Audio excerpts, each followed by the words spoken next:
I came home for Christmas but the house was empty, except for Grandma sitting there eating leftovers. A note read, "We used your $10,000 loan for a family cruise. Take care of her." Grandma whispered, "We'll handle this." I just nodded. For days later they were begging. I drove 6 hours home for Christmas, dreaming of cozy traditions, only to find my house dark, my grandma eating microwave turkey, and a note that ripped my future right out from under me. It read, "Used your $10,000 loan for a family cruise. Love you." For days later, after they'd had their fun in the sun, my entire family was begging. Let me tell you, growing up in Springfield, Missouri, our house was a financial roller coaster. My dad, Harold, was in sales, so his commissions were wildly unpredictable. Some months we lived comfortably, others we scraped by. My mom, Diane, a part-time receptionist, always seemed to spend more than she earned. Then there was my older brother Jacob, my younger sister Olivia, and of course Grandma Eleanor. She moved in when I was 10 after Grandpa passed, and she became my anchor in that chaos. While my parents rode emotional and financial highs and lows, Grandma was the steady, reliable presence. She taught me to budget, to save, to plan for rainy days, lessons my parents never seemed to absorb, no matter how hard she tried to guide them. Our relationship was special. On nights when Mom and Dad would argue about money, I'd slip into her den bedroom, and she'd tell me stories or help with homework. "You have a good head on your shoulders, Rosie," she'd say, her hand on my hair. "You are going to break this cycle." I took that to heart. After high school, I was accepted into nursing school in Chicago. I worked my tail off, juggling 3 jobs. Waiting tables in the mornings, working at the campus library afternoons, and taking weekend shifts at a retirement home. Every single penny counted as I balanced tuition, rent for a tiny studio, textbooks, and basic necessities. This wasn't some casual choice. This was a desperate battle to avoid debt. That $10,000 student loan? It wasn't extra cash for frivolous spending. It was my finish line. It was for my final semester, covering crucial clinical rotations and certification exams. I had managed to avoid debt for nearly 4 years, but these final requirements were simply impossible to fund from my jobs alone. That loan represented the last financial hurdle before I could become a registered nurse, with a stable income, ready to start my life. It was everything. But you see, my family had a history with money. Or rather, a history of my money. My dad once borrowed my first car. A used Honda I'd saved 2 years for, and brought it back with a damaged transmission he couldn't afford to fix. My mom always had emergencies that required loans she conveniently forgot about. Jacob borrowed textbook money one semester and paid it back 3 months late, forcing me to use credit cards for my own books and pay interest. And Olivia? Oh, Olivia once used my credit card for what she claimed were school supplies, but turned out to be concert tickets. Every single time I forgave them. They were family, and despite their flaws, I loved them. Grandma Eleanor would just shake her head and remind me, "Love does not mean being a doormat, Rosie." But I always made excuses. Christmas, though, was sacred to me. Growing up, even in the leanest years, my parents made an effort to create magical holiday memories. The house would transform with lights and decorations, the scent of Mom's sugar cookies would fill the air, and for a few days financial stresses seemed distant. As an adult, I maintained that love for the holiday, carefully saving throughout the year to buy thoughtful gifts for everyone. This particular Christmas, I had budgeted even more carefully. For Mom, I found an antique brooch resembling one her grandmother had owned. For Dad, a rare first edition of his favorite Western novel. Jacob would receive high-end headphones for his aspiring music production career, and Olivia a leather portfolio for her art school projects. For Grandma Eleanor, I had really splurged. A cashmere sweater and a digital frame with all our treasured family photos. In the weeks leading up to the holiday, I had several conversations with my family. Not one single person mentioned vacation plans. Mom talked about her church group's cookie exchange. Dad complained about year-end sales quotas. We even discussed who would pick up Aunt Martha from the train station on Christmas Eve. Our traditions seemed securely in place. My expectations were simple. A cozy, traditional family Christmas. That drive from Chicago to Springfield usually took about 6 hours longer in holiday traffic. I left at 5 in the morning, thermos of coffee beside me, Christmas playlist ready. Despite my exhaustion from final exams and clinical rotations, excitement kept me alert. It had been nearly 6 months since I'd seen everyone together, and I was aching for the comfort of home, however imperfect my family might be. As I drove south on I-55, watching the urban landscape of Chicago transform into the rural fields of Illinois and eventually Missouri, I imagined the scene that would greet me. Mom in the kitchen, Dad watching football, siblings arguing over the television remote, and Grandma in her recliner with her knitting. The Christmas tree would be twinkling, and the house would smell like pine and cinnamon. These thoughts carried me through traffic jams, bathroom breaks, and a quick lunch.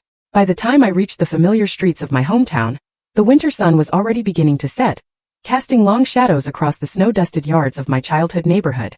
I was coming home. I had no idea that the home I remembered would not be there when I arrived. As I turned onto Maple Street, I immediately noticed something was off.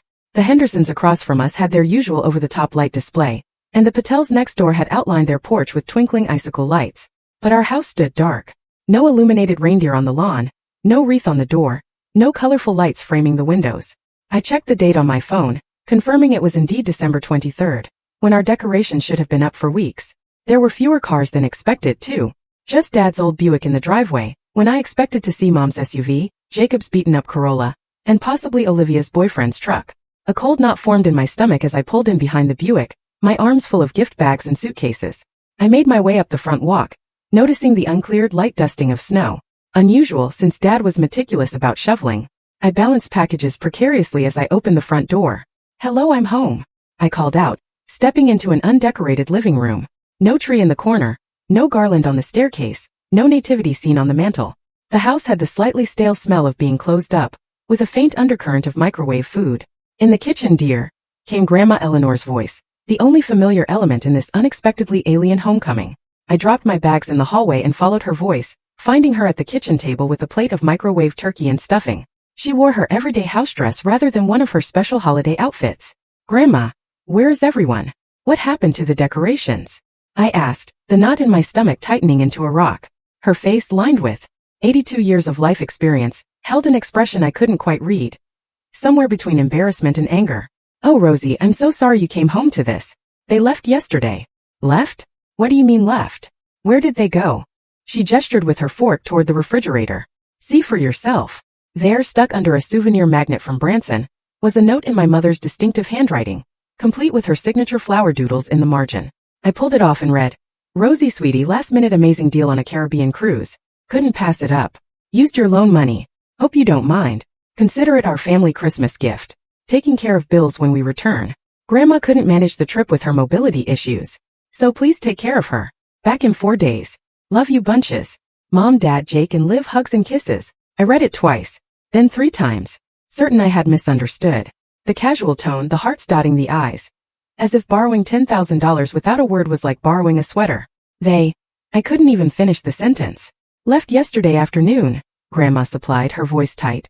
"Right after they booked the last-minute cruise. Said they got an email about a cancellation deal, paid for it, packed, and were gone within 3 hours. They didn't even take down the Christmas decorations. Just never put them up in the first place." I slumped against the refrigerator, the note crumpling in my hand.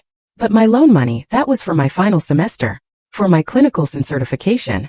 How could they just take it?" "You mentioned the money was coming through last week when you called," Grandma said quietly.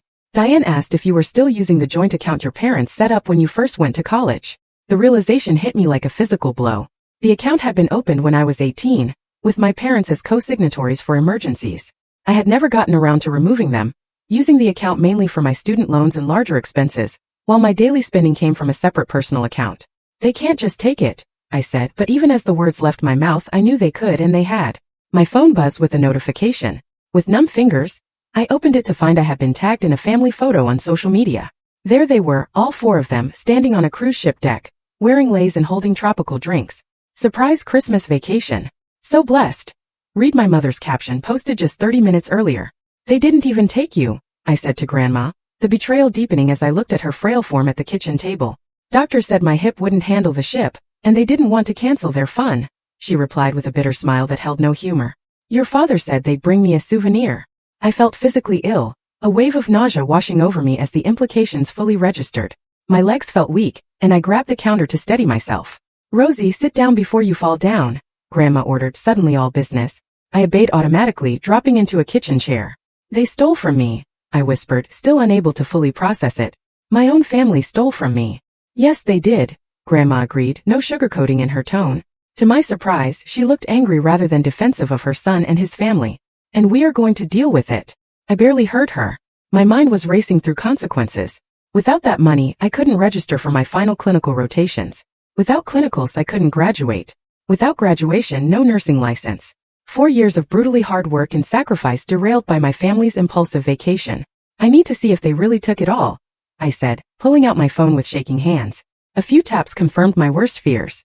The account had been drained 3 days ago with a transfer of $9,876 to a travel agency. They had literally taken every penny down to the last dollar. I tried calling each family member, only to have each call go straight to voicemail. Text messages showed as delivered but unread. Meanwhile, more vacation photos appeared online, each one a fresh stab of betrayal. Let's look around, Grandma suggested. See what else we can find out. In the home office, we discovered printed cruise brochures, Caribbean travel guides, and discarded luggage tags. In my parents' closet, empty hangers where their summer clothes would normally be stored for winter. In the trash, used boarding passes from the flight to Miami. Each discovery was another confirmation that this was no misunderstanding, no emergency, but a calculated decision. They planned this, I said, sinking onto my parents' bed.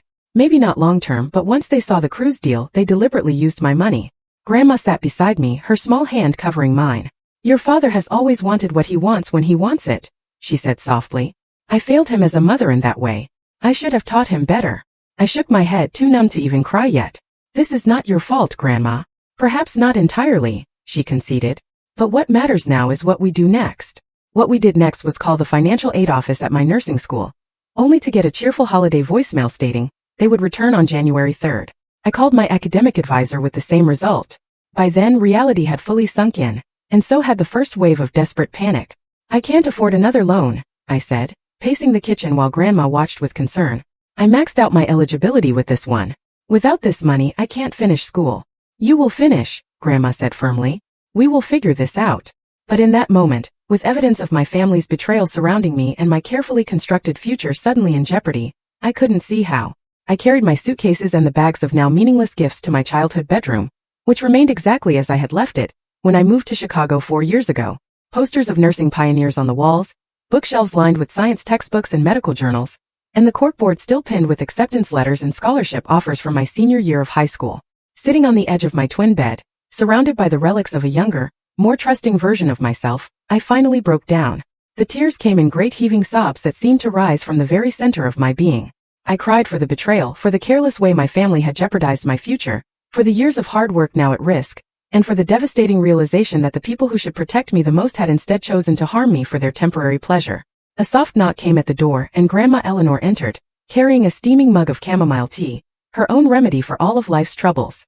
Without a word, she set it on the nightstand and sat beside me, her small body creating barely a dip in the mattress. She placed one gnarled hand on my back, moving it in slow circles, as she had done when I was a child with nightmares or fevers. Let it out, Rosie, she murmured. You have earned these tears. When the worst of the storm had passed, leaving me hiccuping and red-eyed, she handed me the tea and a box of tissues. Now we talk, she said firmly. For the next 2 hours we did. Not just about the current situation, but about the pattern it represented. This is not the first time, is it? Grandma asked, though it wasn't really a question. No, I admitted, recalling incidents throughout my life. When I was 16, I saved up $800 from my library page job to buy a laptop for school. Dad borrowed it for an investment opportunity. Never saw that money again. And your college fund? Grandma prompted. I grimaced at the memory. Mom and Dad started a college fund when I was born. By the time I was ready for college, there was less than $3,000 in it. They had withdrawn the rest for vacations, a kitchen remodel, and Jacob's car. Which is why you have worked so hard and taken on so many jobs. Grandma nodded. And then there was my first car. I continued, the memories flooding back now. I bought it myself, but Dad used it whenever he wanted. One time he returned it with transmission problems that cost $2,000 to fix. More than I paid for the car. He promised to help with repairs, but never did. And your brother? I sighed. Jacob borrowed $500 for textbooks his sophomore year, promised to pay it back in 2 weeks when his financial aid came through. 3 months and dozens of reminders later, he finally paid me. But by then, I had put my own textbooks on a credit card and was paying interest. And Olivia used your credit card for concert tickets and lied about it. The wound was smaller but no less telling. Said it was for art supplies she needed for a project. Grandma nodded thoughtfully. Do you see the pattern, Rosie? I did, with crystal clarity that had perhaps always been there, but that I had refused to acknowledge. They take advantage of me. They always have. And do you know something else? Grandma asked, rising with some difficulty to cross to my bookshelf. She returned with a photo album I had made in high school. They do it to me too. As we flipped through old family photos, Grandma revealed her own stories. How my father had convinced her to sell her house and move in with them, promising a renovated den as her private space, only to use most of the proceeds from her home sale to pay off their credit card debt. How her Social Security checks sometimes mysteriously disappeared from her purse before she could deposit them. How her jewelry had gradually gone missing over the years, including her wedding ring during a particularly tight financial month. Why did you never say anything? I asked, shocked at these revelations. Same reason as you, I expect, she said with a sad smile. Love, shame. Hope that next time would be different. My phone buzzed again. More social media notifications. I opened them to find photos of my family ziplining through a tropical forest, swimming with dolphins, enjoying a formal dinner at the captain's table. In each image they beamed with carefree joy, seemingly without a thought for what they had done or how it would affect me. My messages to them remained unread. I can't believe they're just ignoring me, I said, tossing the phone aside in disgust. They know what they did was wrong, Grandma said firmly. Easier to pretend everything is fine than face the consequences. I spent the rest of the evening in a daze, making calls that went to voicemail, sending emails that received auto-replies about holiday closures, and calculating and recalculating my finances to find a solution that did not exist. Without that loan money, I was nearly $5,000 short of what I needed for my final semester, even after emptying my meager savings account. Sleep was impossible. I lay awake in my childhood bed, staring at the glow-in-the-dark stars I had arranged into inaccurate constellations on my ceiling at age 12. My mind raced with fearful thoughts. Would I have to drop out so close to graduation? Take a semester off to save money? Losing my position in the competitive clinical rotations? Beg the school for emergency assistance? Every option seemed impossible or humiliating. Sometime after midnight, I heard Grandma on the phone in the hallway. Her voice, uncharacteristically sharp, cut through the quiet. Harold James Wilson, you answer this phone right now. I know the ship has service. A pause. No, I will not call back tomorrow. You put Diane on too. I want you both to hear this. Another pause. What you have done to Rosalind is despicable, and there will be consequences when you return. Her voice dropped too low for me to hear the rest. Eventually, exhaustion claimed me, and I fell into troubled dreams where I was drowning in an ocean of student loan paperwork, while my family sailed by on a luxury cruise ship, waving and laughing as I called for help. Morning brought no relief. I woke to the stark realization that I had precisely 15 days to somehow come up with nearly $10,000, or my nursing degree and the stable future it promised would be delayed at best, lost at worst. With robotic movements, I showered and dressed, then made my way downstairs, where the sound of activity in the kitchen indicated Grandma was already up. You look like you've been hit by a truck, she observed bluntly as I entered. Feel like it too, I mumbled, reaching for the coffee pot. Sit, she commanded. I have been thinking. I obeyed, too emotionally drained to do otherwise. The emotional numbness of shock had settled over me, a strange calm after the storm of yesterday's tears. I felt hollow, scraped out, disconnected from the bright, ambitious nursing student who had driven home just 24 hours earlier. Grandma placed a plate of scrambled eggs and toast before me. Eat while I talk, she instructed. You will need your strength. I woke the next morning to the aroma of coffee and something sweet baking. For a blissful moment, I forgot everything, thinking perhaps it had all been a bad dream. Then reality crashed back, and the hollow feeling returned to my stomach. Dragging myself out of bed, I found Grandma Eleanor already dressed in one of her nice pantsuits, her white hair neatly styled, makeup applied. She sat at the kitchen table, surrounded by notebooks, with my laptop open in front of her. A plate of fresh cinnamon rolls sat cooling on the counter. You are up, she noted without looking away from the screen. Coffee is fresh. Grab some and join me. I poured a mug of coffee and took a cinnamon roll, though I had little appetite.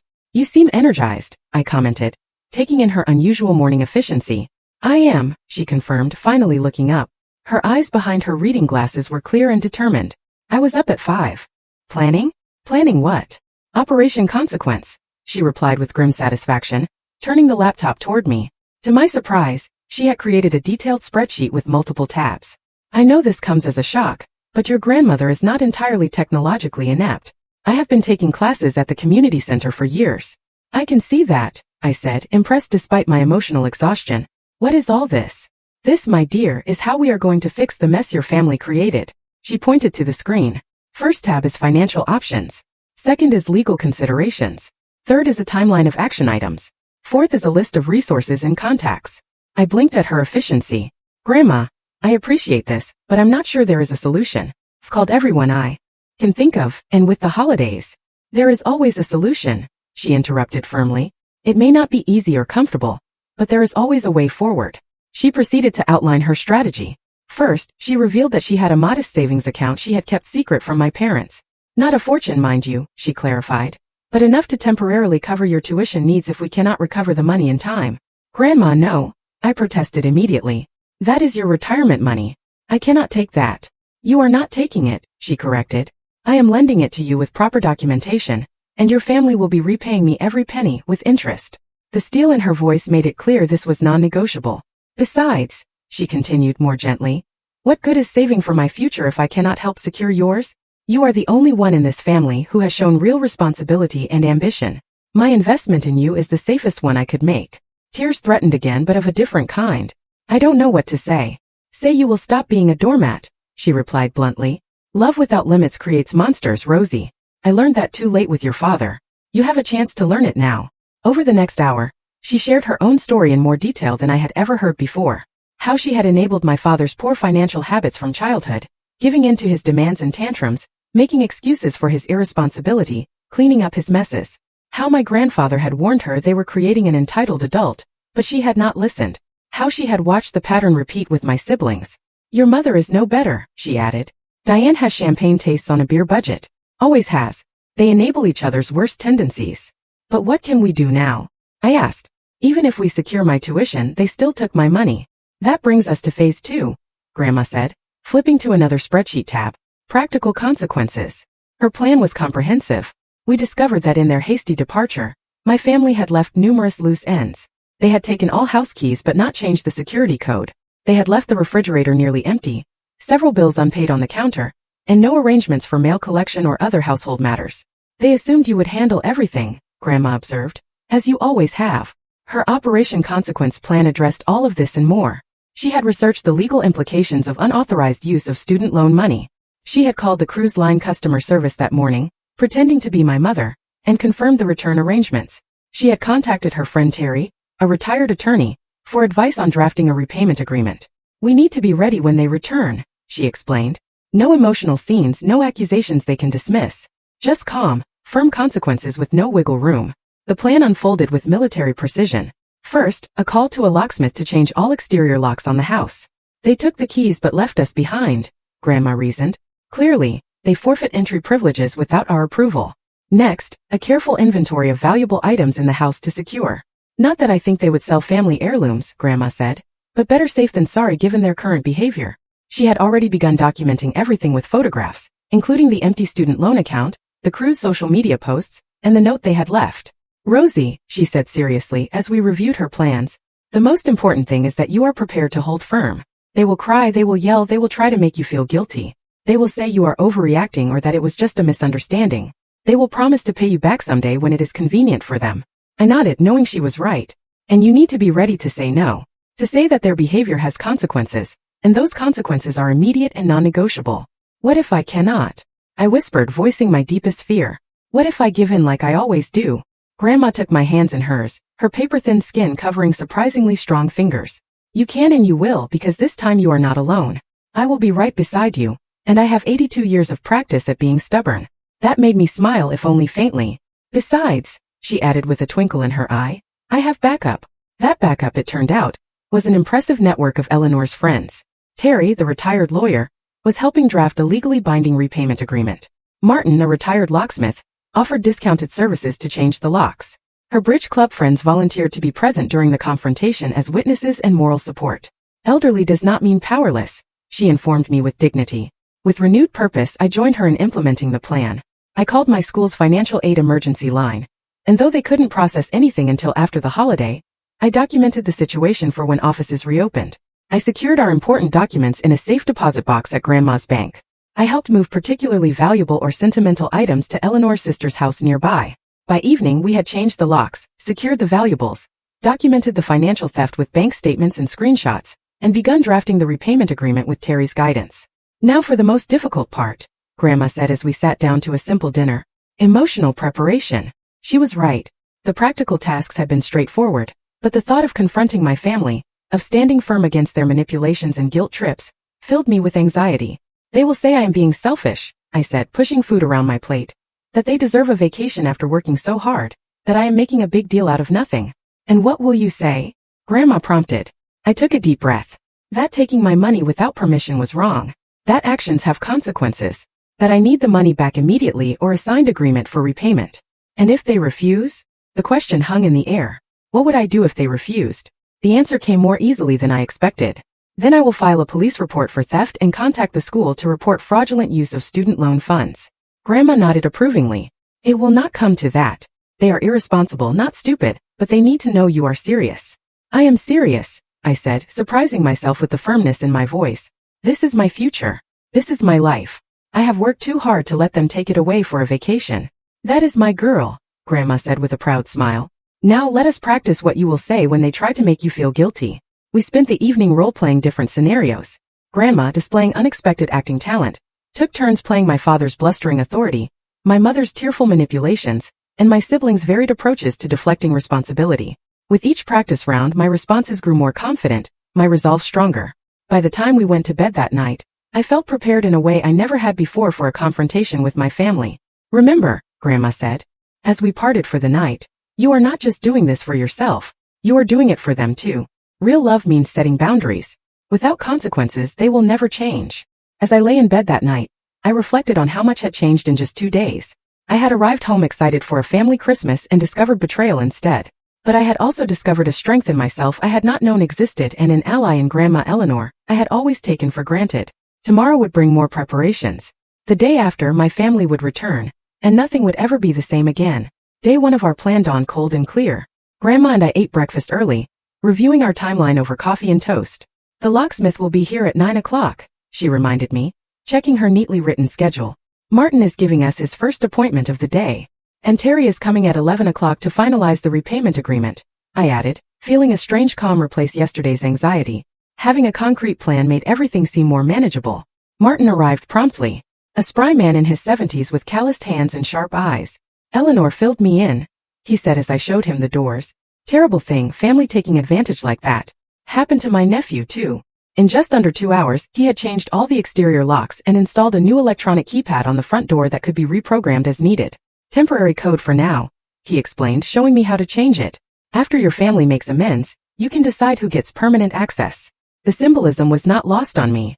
For the first time in my life, I would control who entered this space, rather than being at the mercy of others' decisions. After Martin left, Grandma and I carefully documented the condition of the house with photos and video, creating evidence of how we had found it upon my arrival. The undecorated rooms, the nearly empty refrigerator, the unpaid bills on the counter, all captured for the record. Terry arrived next, a distinguished woman in her 60s with silver hair cut in a sharp bob and reading glasses perched on her nose. She carried a leather portfolio and a no-nonsense attitude. Eleanor explained the situation, she said, declining offers of coffee or tea. Let us get straight to business. The repayment agreement she drafted was comprehensive. It outlined the unauthorized withdrawal of $9,876 from my account, set a repayment schedule with modest interest, and included consequences for missed payments, including possible legal action. This is just a starting point for negotiation, Terry explained. But begin from a position of strength. They took advantage of you, not the other way around. After Terry left, we focused on practical preparations. We went grocery shopping, stocking the refrigerator with basics. We collected mail that had accumulated and paid the urgent bills, keeping careful records of these expenses to add to the repayment total. Add it to their tab, Grandma said grimly as we wrote a check for the overdue electric bill. By evening, we had secured the house, documented everything, and prepared the formal paperwork. I felt a growing confidence, like putting on armor piece by piece. Good work today, Grandma said as we ate a simple dinner. Tomorrow we focus on contingency planning. Day 2 brought new challenges. My mother posted more cruise photos, including one caption, "Best family vacation ever. So grateful for this time together." The casual cruelty of excluding Grandma and me from family while using my money stung afresh. More worrying, my bank notified me of attempted credit card charges from the cruise ship gift shop. They had been declined due to insufficient available credit, but the attempt indicated my family was now trying to use my credit card as well. Unbelievable, I said, showing Grandma the notification. They steal $10,000 and then try to charge more? Entitlement breeds entitlement, she replied, unsurprised. Call the card company and report potential fraud. I did, explaining the situation to a sympathetic customer service representative, who placed a temporary freeze on the card and noted the account for monitoring. The rest of the day was devoted to organizing our documentation into clearly labeled folders and preparing for potential outcomes. Grandma's friend Beth, a retired social worker, came over to help us practice handling emotional confrontations. They will try to push your buttons, she warned. They know exactly which ones work because they installed them. We role-played more scenarios, with Beth taking on my mother's role with frightening accuracy. After all we have sacrificed for you, she wailed, channeling my mother perfectly. This is how you repay us? By changing the locks on our own home. Each time I practiced responding calmly but firmly. This is not about past sacrifices. This is about the $10,000 taken from my account without permission. We can discuss access to the house after we resolve the financial issue.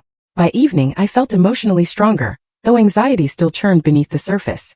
Checking the cruise tracking website, we confirmed the ship was on schedule to return to Miami the day after tomorrow. Almost time, Grandma said, squeezing my hand. Day 3 focused on final preparations and contingency planning. What if they refused to sign the agreement? What if they made a scene that involved neighbors or even the police? What if they simply walked away? For each scenario, we developed a response. Legal options were documented. A rental car was reserved in case we needed to leave quickly. Support people were confirmed for the confrontation.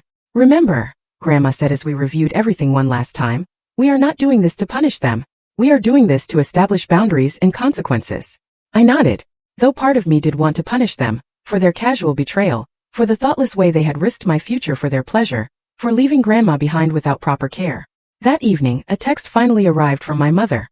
Having the most amazing time, flying home tomorrow, slight emergency with your father's work. See you around dinner time. Cannot wait to tell you all about it. Love you. No mention of my money. No acknowledgement of what they had done, no apology. And so it begins, Grandma said when I showed her the text. The pretense that everything is normal. I did not reply to the message. Day 4 dawned with a light snow falling, adding to the surreal quality of the situation. This should have been Christmas morning, with family gathered around a tree opening gifts. Instead, Grandma and I sat at the kitchen table, drinking coffee and watching the clock. Tracking information showed their flight had landed. A subsequent text from my sister confirmed they had collected their luggage and were in a rideshare heading home. Grandma's friends began arriving. Terry with her legal paperwork. Beth with her social work experience. Martin just in case there were issues with the locks. 3 members of the Bridge Club as additional witnesses. They gathered in the living room, a gray-haired army of support. Thank you all for coming, I said, touched by their presence. We take care of our own, Terry replied simply. Eleanor has been there for each of us at some point. A notification from the home security system showed a car pulling into the driveway. Through the front window I watched my family emerge, sunburned and laden with souvenirs, laughing as they gathered their luggage. My heart pounded so hard I could feel it in my throat. Grandma came to stand beside me, her small hand finding mine. Remember who you are, she said quietly. Remember what you deserve. I nodded, squeezing her hand as the doorbell rang. It was time. The doorbell rang again, more insistently. I took a deep breath, exchanged a final glance with Grandma, and moved to the front window rather than the door. Pulling back the curtain slightly, I could see my family on the porch, my father already reaching for his keys. Rosie, my mother called, spotting me through the window. We are home. Open up. It is freezing out here. I pressed the intercom button on the new security system. I can see that, I replied, my voice steadier than I expected. Why are your keys not working? My father's face appeared at the window, his expression confused, then angry. What the hell? Did you change the locks? Yes, I confirmed simply. We need to talk before you come in. This is ridiculous, he sputtered, his face reddening beneath his fresh tan. It is 20 degrees out here and we have been traveling all day. Let us in right now. We can talk through the doorbell camera, I said, nodding to Grandma who activated the device. Or you can agree to a calm conversation about what happened with my student loan money. Their faces on the small screen showed a range of emotions. My father looked outraged, my mother confused, Jacob embarrassed, and Olivia increasingly concerned. What are you talking about? My mother asked, though her eyes darted away from the camera. We just need to get inside. We can discuss whatever is bothering you then. I am talking about the $10,000 you took from my account without permission, I said clearly. The money that was for my final semester of nursing school. The money you spent on a cruise without even asking me. A moment of silence followed. My father recovered first. Now listen here, he began, his sales pitch voice activated. We did not steal anything. That was a family account, and it was a once-in-a-lifetime opportunity, a last-minute cancellation. We deserved a vacation after everything we have been through this year. That does not explain why you did not ask me first, I replied, or why you left Grandma alone without proper care.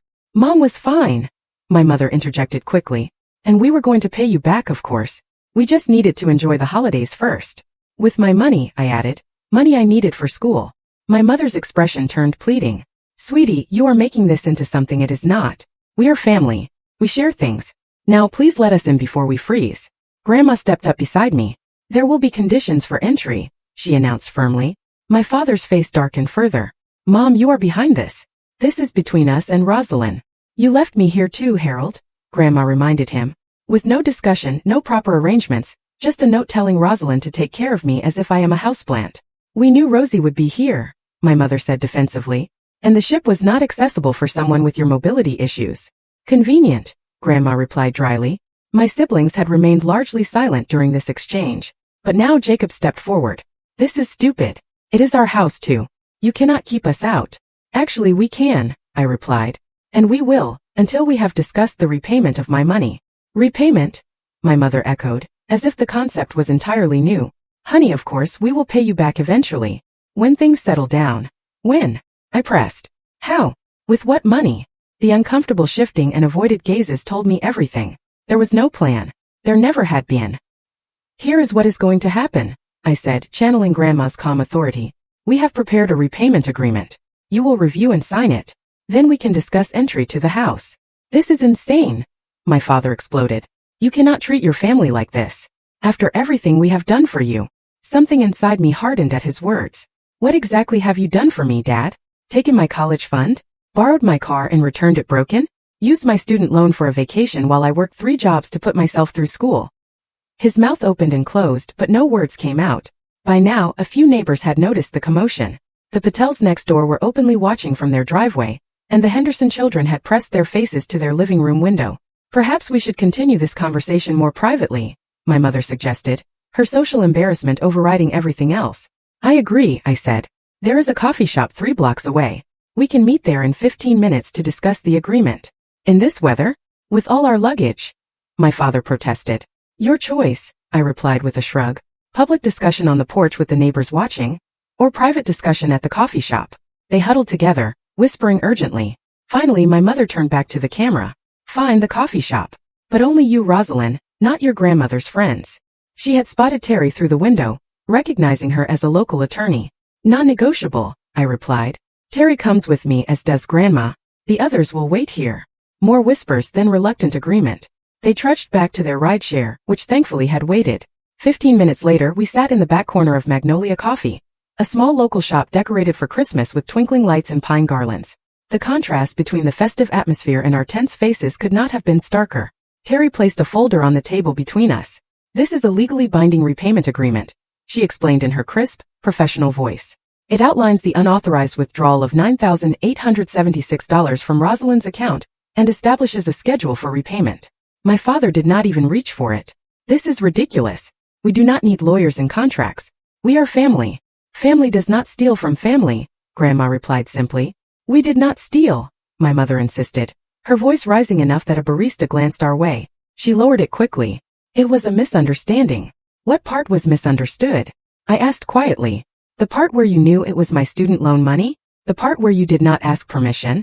The part where you knew I needed it for school? No one answered directly. Look, Jacob finally said. What is done is done. The money is spent. We cannot magically give it back right now. Which is why there is a repayment plan, Terry interjected, tapping the folder. Starting with an immediate payment of $1,000 from your return flight refunds. My head snapped up. What return flight refunds? A guilty look passed between my parents. We had to change our return flights, my mother admitted. The original ones were for December 27th, but your father had a work emergency. So you have refunds coming, Grandma concluded. Which will go directly to Rosalind. More uncomfortable shifting. My father finally picked up the agreement and flipped through it, his frown deepening. These terms are ridiculous, he declared. There is no way we can pay back this much this quickly. Then Rosalind will have no choice but to pursue other options, Terry said calmly, including reporting the unauthorized use of student loan funds, which I understand can trigger investigations by both the school and the lending institution. My mother paled. You would not do that to your own family. I did not want to, I said honestly. I wanted to come home for Christmas, spend time with my family, and go back to school to finish my degree. You are the ones who changed the plan, not me. For the first time, Olivia spoke up. Mom, Dad, she is right. We took her money without asking. That was wrong. My sister's unexpected support created a shift in the atmosphere. My mother's defiance crumbled slightly. My father looked less certain. At minimum, Terry continued, the credit card charges attempted from the cruise ship gift shop need to be addressed. What credit card charges? My father asked sharply, looking at my mother. She had the grace to look embarrassed. I may have tried to use Rose's card for a few souvenirs. I thought it would be fine. After taking $10,000, you tried to charge more? Grandma asked incredulously. The conversation continued in this vein for nearly an hour. My parents cycled through denial, anger, minimizing, and blame shifting. Jacob largely supported them, while Olivia became increasingly uncomfortable, occasionally offering quiet support for my position. Outside, the light snow continued to fall, accumulating on sidewalks and car windshields. Inside, the ice between us slowly began to crack. What happens if we do not sign? My father finally asked, pushing the agreement away. Then you do not enter the house, I said simply, and I pursue legal options for recovering the money. You would make your own family homeless at Christmas? My mother asked, tears finally appearing. You would steal your daughter's education money for a cruise, Grandma countered. The stalemate stretched on. Terry checked her watch pointedly. I have another appointment in 30 minutes, she said. So a decision needs to be made. My father stared at me, perhaps seeing me clearly for the first time, not as his compliant daughter who would eventually give in, but as a woman standing her ground. We cannot pay it all back immediately, he finally said, his voice less combative. The agreement does not require that, I pointed out. It requires good faith, immediate payment of what you can, and a structured plan for the rest. After another tense silence, my mother reached for the agreement. We will sign, she said quietly, but I want it noted that we were always going to pay you back. This formal approach was unnecessary. I bit back a retort, recognizing the small victory. One by one, they signed the document my father last and with visible reluctance. Now can we go home? Jacob asked sullenly. Yes, I said, gathering the signed papers. But things will be different. As we walked back through the snow-covered streets, I explained the new household rules. They would have temporary entry codes to the house, not permanent ones. Financial responsibilities would be clearly documented and shared. Grandma's social security checks would be deposited directly to her personal account, not handled by my parents. This feels like punishment, my mother complained. This feels like consequences, I corrected her. There is a difference. When we reached the house, Grandma's friends had departed, except for Martin, who waited to explain the new security system. My family entered their changed home environment with subdued expressions, taking in the absence of Christmas decorations they had never put up, the practical groceries rather than holiday treats, the neatly organized bills awaiting payment. Welcome home, I said, feeling the weight of change settle over us all. The first night with my family back in the house was tense, to say the least. My parents retreated to their bedroom early, the weight of consequences visibly heavy on their shoulders. Jacob alternated between sullen silence and attempts to normalize the situation with jokes that fell flat. Only Olivia made genuine efforts to repair the damage, helping me prepare a simple dinner and asking thoughtful questions about my final semester requirements. Grandma Eleanor maintained her position as moral compass and mediator firm, but not punitive. This is not about making anyone suffer, she reminded me privately as we washed dishes together. It is about creating change. Over the next week, the patterns established during our confrontation continued to play out. My parents initially resisted the new financial accountability, complaining about the detailed expense tracking and shared bill payments I implemented. My father attempted to reassert control several times, making unilateral decisions, then acting surprised when I challenged them. I am the head of this household, he declared during one particularly heated discussion about the electricity bill. And I am the one holding you accountable, I countered. The agreement you signed requires financial transparency. Gradually, as days passed, the resistance began to fade. The signed repayment agreement hung on the refrigerator as a constant reminder. The first payment, drawn from their flight refunds and supplemented by the sale of some cruise souvenirs, was transferred to my account and documented with photographs and receipts. Grandma's influence proved crucial during this transition period. As mother to my father and mother-in-law to my mother, she held a unique position of authority they could not easily dismiss. When my father attempted to shame me for treating family like tenants, she was quick to redirect the conversation. Harold James Wilson, she would say, using his full name as she had since his childhood. This situation is of your creation, not Rosalind's. She is teaching you responsibility, something I clearly failed to do adequately. With Eleanor's temporary loan covering my immediate school expenses, I was able to register for my final clinical rotations on time. The relief of knowing my education would continue uninterrupted allowed me to focus on the longer-term healing our family needed. 2 weeks after their return, I returned to Chicago to begin my final semester. The distance provided perspective for everyone. Weekly video calls included financial updates, with my parents reporting on their progress toward repayment. My father had taken on weekend consulting work to increase his income. My mother had reduced her shopping and started selling unused household items online. The most surprising development came from my siblings.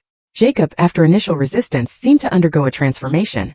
During one video call 3 weeks after I returned to school, he showed me his new budgeting app and shared that he had taken on additional shifts at his recording studio job. I never realized how much you were caring for all of us, he admitted awkwardly. It was not fair. Olivia went even further, calling me privately to apologize. I was part of it too, she said. Taking advantage of you, I just never saw it that way until now. Until I saw how hard you fought for yourself. These conversations were not easy. Years of established patterns do not change overnight.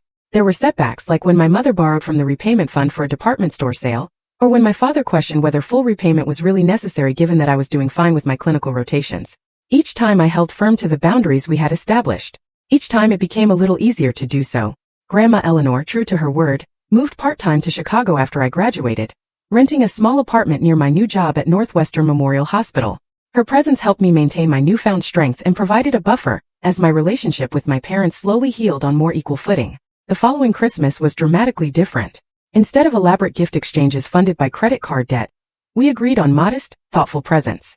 My parents hosted a small dinner rather than an extravagant party. Most importantly, they had repaid nearly half of what they had taken, making consistent monthly payments, even when it required sacrifices. The lessons I learned from that terrible Christmas, and its aftermath transformed me in ways I could never have anticipated. I discovered my own strength and worth. I learned that real love includes boundaries and accountability. I realized that allowing people to experience the consequences of their actions is sometimes the greatest gift you can give them. As a nurse, these lessons proved invaluable. I brought new empathy to patients struggling with difficult family dynamics. I recognized enabling behaviors and could gently guide people toward healthier boundaries. I understood from personal experience that healing often begins with painful truth. My relationship with my family will never be what it was before.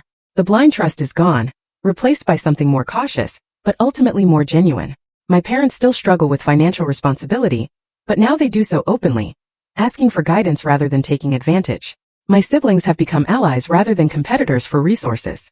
And Grandma Eleanor, at 84, continues to demonstrate that it is never too late to change family patterns. Her courage in standing with me and acknowledging her own role in creating my father's sense of entitlement remains one of the greatest acts of love I have ever witnessed. Sometimes the most valuable Christmas gift is not found under a tree or on a cruise ship. Sometimes it comes in the form of difficult conversations, painful growth, and the courage to say no more to those we love most. That terrible note on the refrigerator led to the most important journey of my life. Not across the Caribbean, but across the much more challenging terrain of self-worth and family healing. Have you ever had to stand up to family members who took advantage of you? Let me know in the comments below. Thanks for watching and take care.